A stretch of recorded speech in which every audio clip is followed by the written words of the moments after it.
Hello and welcome to Let's Talk Education. I'm Molette Green. Today we're discussing early childhood education and the science of early learning. It's widely believed that 90% of a child's brain growth happens by age 5. That is a short time to get children ready for success in school and throughout adulthood. On this edition of Let's Talk Education, we explore when learning begins, the importance of early learning programs such as pre-K and Head Start. We also want to give parents some useful information as their children's first teachers. And all parents want to know how to spot a quality early learning program, especially those facing special challenges in urban settings. We want to introduce you to our special guests today. First, Carla Thompson is Assistant Superintendent for Early Childhood Education in the Office of the State Superintendent for Education for the District of Columbia. Prior to coming to Washington, Ms. Thompson was Special Assistant for the Office of Child Development and Early Learning for the Pennsylvania Department of Education. Also with us is Laura Terrell, Director of the Resource and Referral Service, Locate Childcare at the Prince George's Child Resource Center in Largo, Maryland. The center helps create healthy and nurturing environments for children by supporting their families and educating their caregivers. Welcome to Let's Talk Education. Thank you. Glad to be here. Thanks so much for being here, Ms. Thompson. Your job description is a very, very long one, but briefly tell us what you do to make early childhood education a success. Part of the responsibility of my office to ensure that we have good policies and we implement strong policies to support the high quality early learning programs in the District of Columbia. So basically we make sure that the child care centers are healthy, that the teachers are prepared professionally, and that the community knows where to find high quality programming. And Laura Terrell, your main job at the Prince George's Resource Center is what? I'm the director of Locate Childcare, which is, again, the resource and referral service for parents who are seeking to find childcare in Prince George's County. You know, it's a scary time for parents because they're very nervous. Their babies are very young still, but ready to get out there in pre-K and in Head Start programs. Ms. Thompson, tell us in terms of what you're seeing as this industry has changed from what to what. Well, the industry is definitely more professional. It used to be years ago that it was considered, early childhood education was considered babysitting or childcare. Now we have concrete early learning standards that really support the framework of high quality early childhood education. We have professional development opportunities that will walk a professional in a childcare facility from a high school diploma to a master's degree. We also have very good licensing standards that really set the framework of what is basic health and safety in childcare environments. So there's a number of things that are going on that have really helped strengthen early childhood education over the past few years. What is early childhood education? What are we really talking about, Ms. Terrell? When you say early childhood education, you're talking about introducing those things that children will later in life come to use when they're in formal school, in kindergarten and first grade, introducing language and literacy, cognitive skills, physical development, those sorts of things that can provide the foundation for when they start in school. And the key, or one of the keys to providing good early learning is training your providers, Absolutely. getting them the equipment, the physical and the educational things that they need to provide that good care. Absolutely, absolutely. Helping them to understand exactly what language and literacy involves. You know, knowing that it's, something as simple as singing to the babies who are in their care. Having conversations with the children throughout the day to help them understand how language develops, reading to them, and writing with them to let them know that language comes in many different forms. Yeah. When I say that that a child's brain growth, 90% of it is developed by age 5, what does that say to you as an advocate of early childhood education? It says that we have a lot of work to do when children are very young and we shouldn't waste that opportunity. It says that we really need to use good curricula. We need to have good outcome assessment so that we know where children are coming from and where they're going. We need to have supportive services for families so that they can easily find where's a good program, what does it mean to have a good program, what should my child be doing at a particular age. Not that there's an exact science or a guidebook, but really a framework that says within an age range, a child should be crawling. Within an age range, a child should be inquisitive about color and sound, and that there's different things that you can do as a parent as far as activities when you're cooking. You can help a child develop pre-science skills by saying, help me with the measurement. You know, pick out this carrot, help me put this water in the freezer and it turns into ice. Things like that will really help parents encourage their children's growth and development. I want to read a statistic here. In the U.S., more than 80% of all 4-year-olds attend some type of preschool, and the same goes for, or similar numbers, growing numbers for 3-year-olds in these early learning programs. So parents are getting the message, the providers are getting the message. In terms of the state of Maryland, doing some great things, ranked pretty high on the list in terms of making things happen in the right way for these youngsters.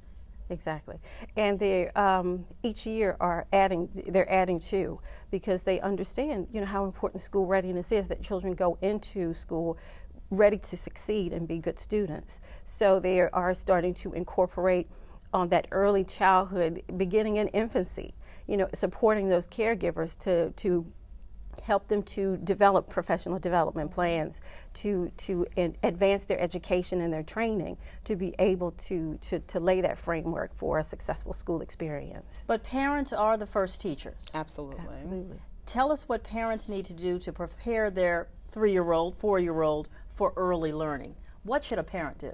Continue to engage your child, have conversations, play with your child. Children learn through play. It's not about having the workbooks or doing drills and flashcards. It's really about playing and interacting in everyday activities. And I think if a parent understands their child, understands their child's needs, when they're looking for a child care program, they can ask those same questions. What's the day like?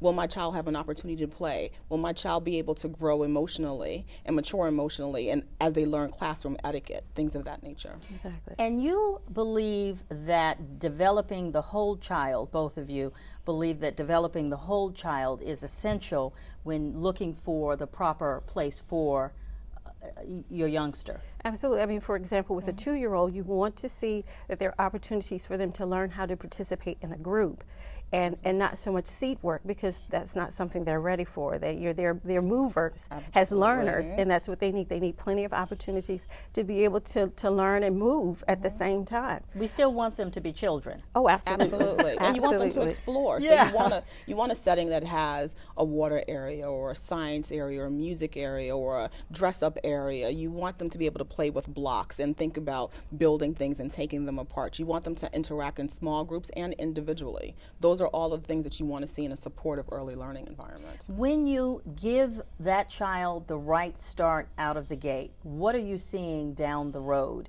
in terms of his or her accomplishments in school and beyond?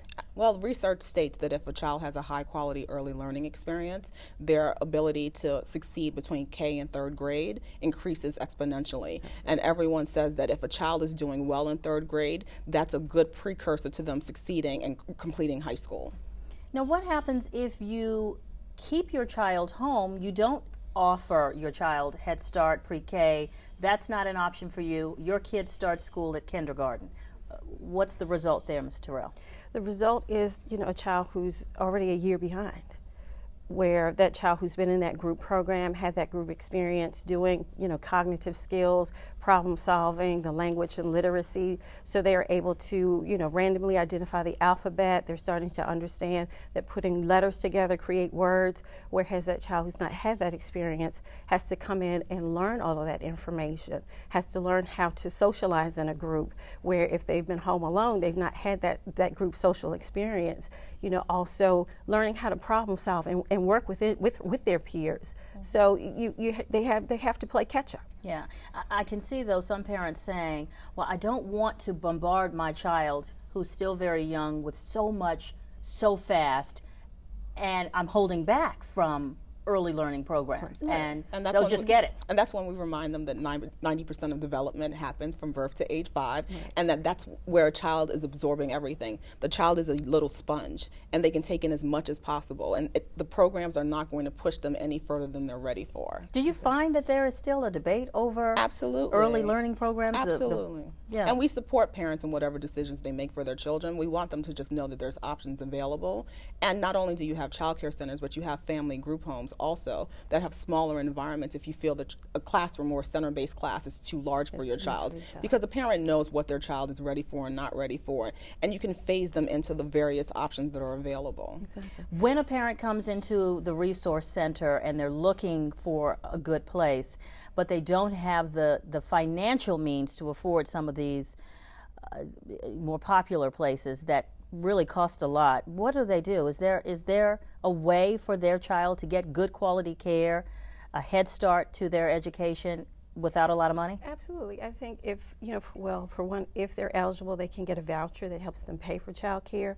But then we also encourage them to be vigilant in their search for child care, that there are providers that they can afford, and they're also good quality providers. It's just a matter of, taking the consumer education that they get and using it, going out and as they search through programs, asking those questions, what activities do you do with the children? What can we expect from this program for our children? And, we always encourage them to make sure, as you're talking to a potential provider, to make sure you're hearing them say things that let you know they understand the children that are in their programs, that they know what's developmentally appropriate, and they're going to provide those things in a natural learning environment. Mm-hmm. Speak to the need for minority children or children from low-income backgrounds to get that right start out of the gate. I don't think we can talk about that too much. Right, and I think absolutely. There's been studies that have shown that children in certain low or socioeconomic households have less vocabulary than children who grow up in middle income or higher income communities. And so what we're trying to encourage parents to do is to get really thoughtful about preparing their young child. Find good programs. If you can't afford good programs, there's play groups, there's activities, there's lots of things that we can do that are free of charge to support the development of young children. You just have to be diligent and you have to be active. And you can also always call various programs like my office to ask for assistance in helping you identify what's the best outcomes or outlays for your child. Mm-hmm. Yeah. I think it's important to say, there are programs, there are ways to get your child connected. And there's programs everywhere. In the lowest income communities, there's high quality early learning programs. Oh, I think we need to really talk about that a little bit more. High quality early learning programs in communities that are facing special challenges. They are out there, Ms. Terrell. Absolutely. And they're starting to incorporate, for instance, of course, Head Start has always been available. Yes. But more and more, they're starting to also open up more public pre-K programs to make sure that those children that might not have access to high quality programs will have that opportunity. It's also a matter of just making sure that, again, the parents know where these programs are and how they can access them, and even still, encouraging them to continue to try to do as much as they can at home. A lot of times parents think that there's not a lot they can do, and it is. Something as simple as introducing the alphabet by saying, pick out all the letter P in this box while I'm cooking dinner, or having them to memorize what you have in the kitchen, then take something away and say, okay, tell me what I took away. It's building those, again, problem solving skills, helping them to become creative thinkers. Before we go to members of our studio audience for questions and comments, I do want to just talk briefly about how a parent spots a good early learning program. What are some of the things you need to look for, Carla? One of the things that I tell parents when they ask me that question, which I get asked quite a bit, I'm sure. I said, you know your child best. When you go into a facility, do you feel comfortable spending 8 hours there? And then that's the first question you ask about your child. Will my child be comfortable in this environment? You meet with the director. You ask to see their childcare license. You ask to see if there's been any violations against their license. You ask how they're preparing their teachers, what sort of professional development opportunities are available for the teachers within that facility. You ask to see what the daily schedule is going to be and how do the lessons tie into each other. You ask if there's good outdoor space, if there's good indoor space, and you get a general feel. Is the facility open so that as a parent I can come in at any time to see what's going on with my child? I think that's a key question there. Absolutely. Do you have an open door policy? Those are the sorts of things that you begin to ask, and as you ask those questions, more questions come to mind. Exactly. And that's how you find high quality. Also, as Carla mentioned, having a level of comfort in the program, we always encourage parents to take their children with them. You know, does your child seem to want to engage in what's going on in the program? Are the children who are there, do they look comfortable, you know, in the environment? You know, are they at ease interacting with each other and interacting with the child care provider? That's a great indicator of, you know, how dedicated that provider is into making that a child-friendly program. The biggest tip, going with your gut as a Absolutely. parent. Okay, Absolutely. I got it. All right. We're ready to go to members of our studio audience and see what they have to say. We want to get them involved to participate in this discussion now. Well, my question relates to pre-K. Universal pre-K is something I'm hearing a lot about, and also some of these terms are used interchangeably, like preschool, pre-K. What's the difference? That's a very good point.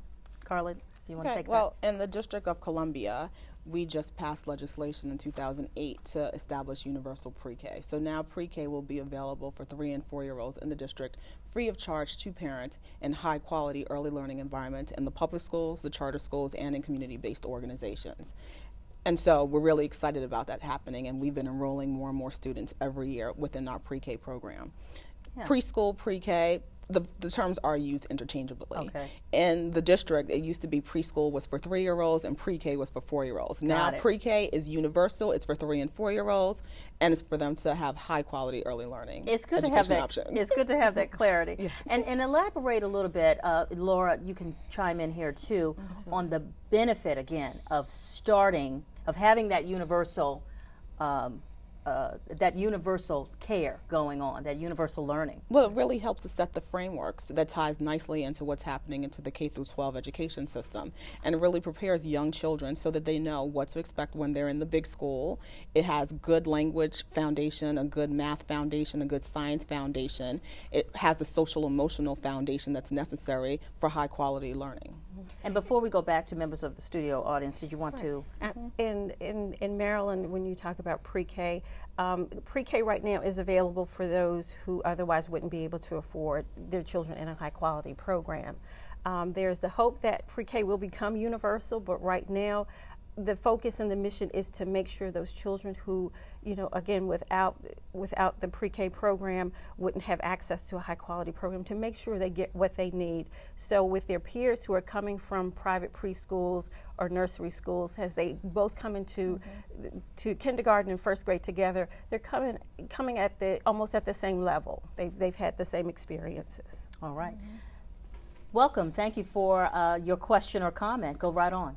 Hello, my name is Emily Gassoy, and I work for an organization that mentors new teachers in DC. And I do mentor 2 pre-K teachers who teach 4-year-olds.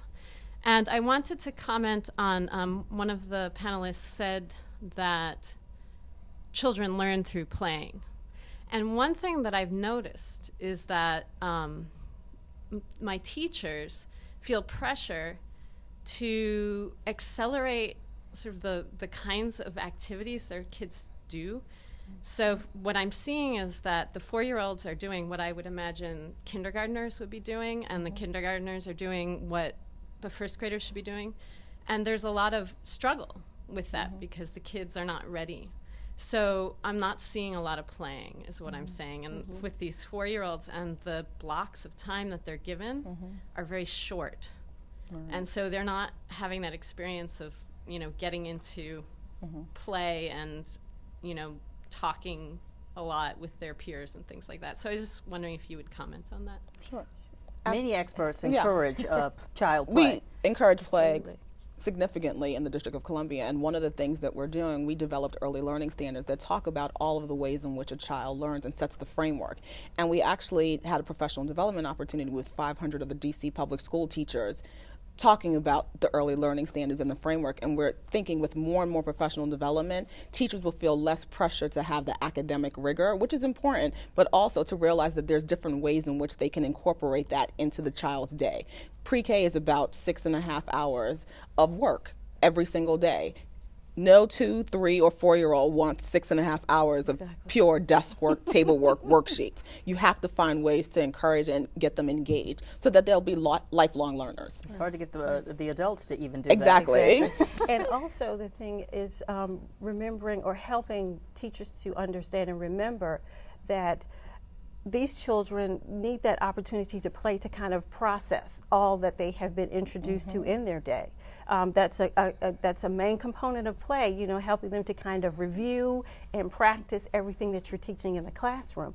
Also helping teachers to remember to kind of go back and take a look at what the developmental skills that these children should have. You know, what should 3-year-olds be able to do? What should 4-year-olds be able to do? And when you kind of review that information and take it in relation to what you want to do in the classroom, then you can still have the best of both worlds. You can have your instructional program, but the children can still have their play world too. I think as parents, I'm a parent, and naturally I want my children to be geniuses, and we're pushing these programs to really push the academic part of it, not understanding that we could push too hard and cause some problems. There should be balance. Yeah.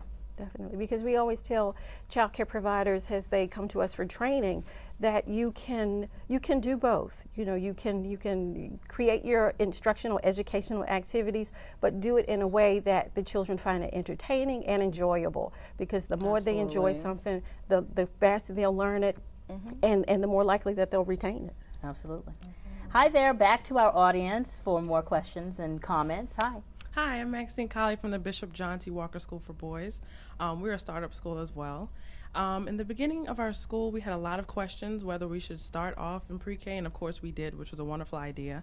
A lot of questions from parents was, should we put our boys and separate our boys and girls in the private schools that we have? So that's been a big controversy, especially trying to get our numbers up and our classroom sizes and things like that. So I fully support everything you guys have been doing. How can we help our parents to feel comfortable whether we put them in regular schooling, private, or separate the sexes?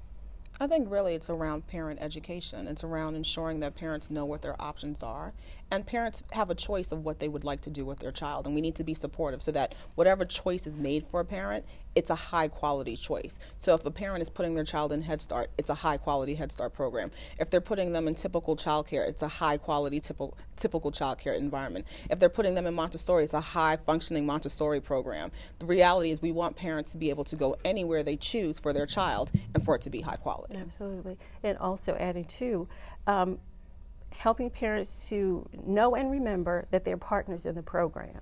Absolutely. That there is a family involvement component, and letting them know what all those parts of that component are, so that they have an opportunity to from the very first day in the program contribute and add to what's happening in that program, and knowing that the door is always open. So when they have suggestions, when they have concerns, they know that there's someone that they can talk to, you know, about what those suggestions or concerns are. And then also just, you know, constantly going back to them for feedback, going back to them to you know, find out, you know, how they're feeling about the program and what it's doing for their child.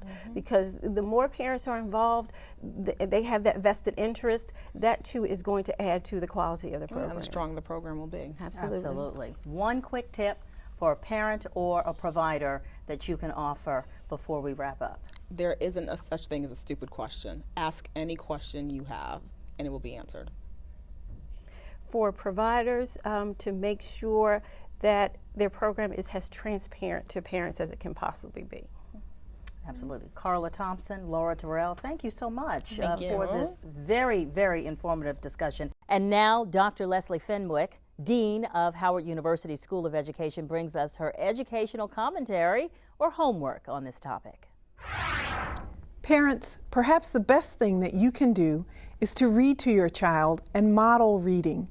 Create a language-rich environment by stocking your home with books, newspapers, and magazines that your child and other family members read.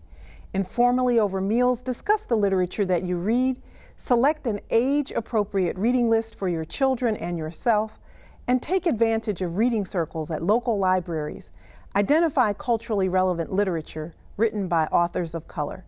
Parents, you should also be mindful that quality early childhood programs are accredited by the National Association for Early Childhood Education, otherwise known as NAEYC. NAEYC accredited programs may be school or district-based, community-based, or university-based, like the Howard University School of Education's Early Learning Program, which serves 3 through 5-year-olds and is NAEYC accredited. Policymakers, craft federal and state legislation that supports and funds universal access to high-quality pre-K programs.